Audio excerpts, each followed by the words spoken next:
पूरा जंगल उस डरावनी आवाज से कांप उठा।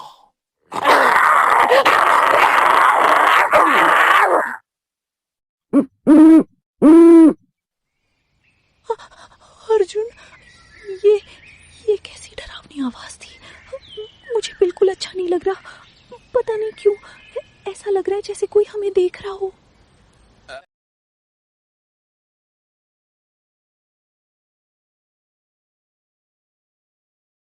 पश्चिम बंगाल के घने जंगलों के बीच बसा था एक छोटा सा गांव, कालीपुर। दिन में ये गांव बिल्कुल सामान्य दिखाई देता था,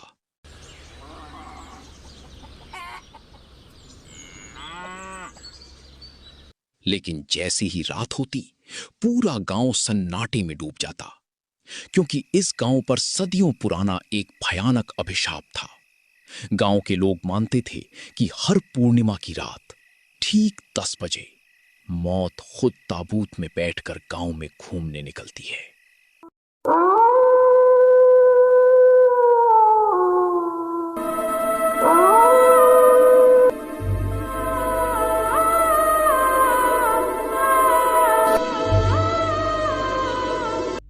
पूर्णिमा की रात थी। पूरे कालीपुर गांव में सन्नाटा पसरा हुआ था। गांव के सभी लोग अपने घरों के दरवाजे और खिड़कियां बंद कर चुके थे, लेकिन कालीपुर की पुरानी हवेली में जमींदार साहब बेचैनी से इधर उधर टहल रहे थे। रामू काका, आखिर कब तक हमारे गांव में ऐसा अभिशाप चलता रहेगा? तुमने हवेली के सारे दरवाजे और खिड़कियां अच्छी तरह बंद कर दी हैं ना? रात के 10 बजने वाले हैं और न जाने क्यों आज मेरा मन बहुत घबरा रहा है।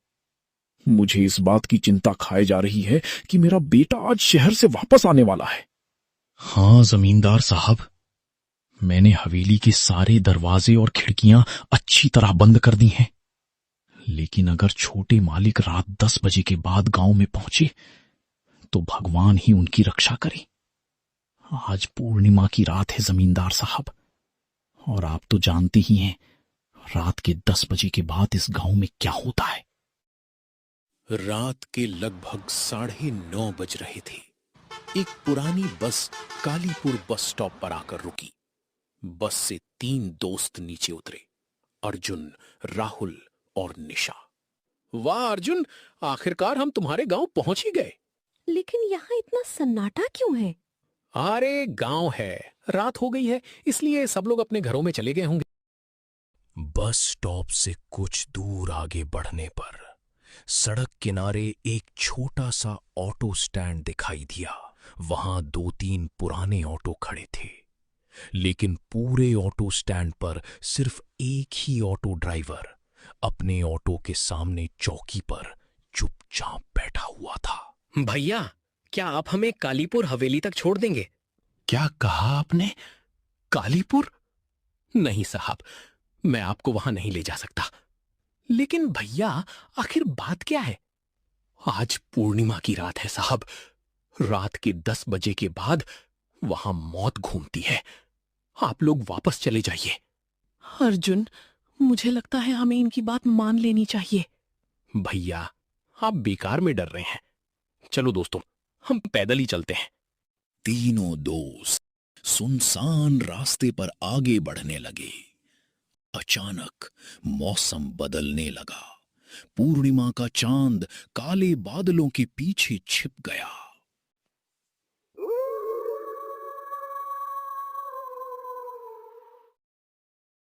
अर्जुन, मुझे ये सब ठीक नहीं लग रहा।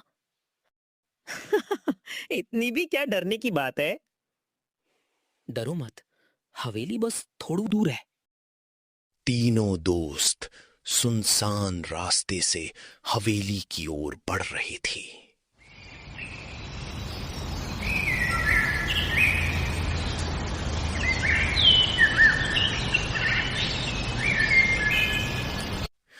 अचानक घने जंगल से एक भयानक भेड़िए की चीख गूंज उठी।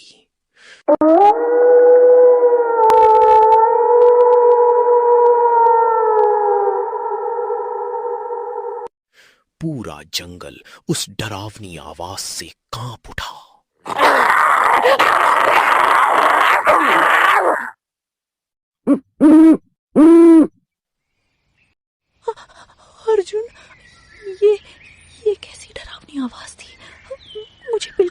लग रहा, पता नहीं क्यों ऐसा लग रहा है जैसे कोई हमें देख रहा हो। शायद जंगल में कोई भेड़िया होगा। इतना डरने की जरूरत नहीं है, चलो जल्दी चलते हैं। डरो मत निशा, मैं हूं ना, तुम्हें कुछ नहीं होगा। हवेली अब ज्यादा दूर नहीं है, बस थोड़ा और चलना है। लेकिन उन्हें क्या पता था, वो डरावनी आवाज सिर्फ एक भेड़िए की नहीं थी। अंधेरे जंगल में कोई उनकी हर एक हरकत पर नजर रखे हुए था। कुछ दूर चलने के बाद घने पेड़ों के बीच से एक विशाल पुरानी हवेली दिखाई देने लगी। पूर्णिमा का चांद फिर से बादलों के पीछे छिप गया और हवेली पहले से भी ज्यादा रहस्यमयी लगने लगी। वाह यार अर्जुन, इतनी बड़ी हवेली तो मैंने सिर्फ फिल्मों में देखी है। सच में तुम्हारा घर कम कोई राजमहल ज्यादा लग रहा है। सच में हवेली तो बहुत खूबसूरत है, लेकिन पता नहीं क्यों इसे देखते ही मेरा दिल जोर जोर से धड़कने लगा है।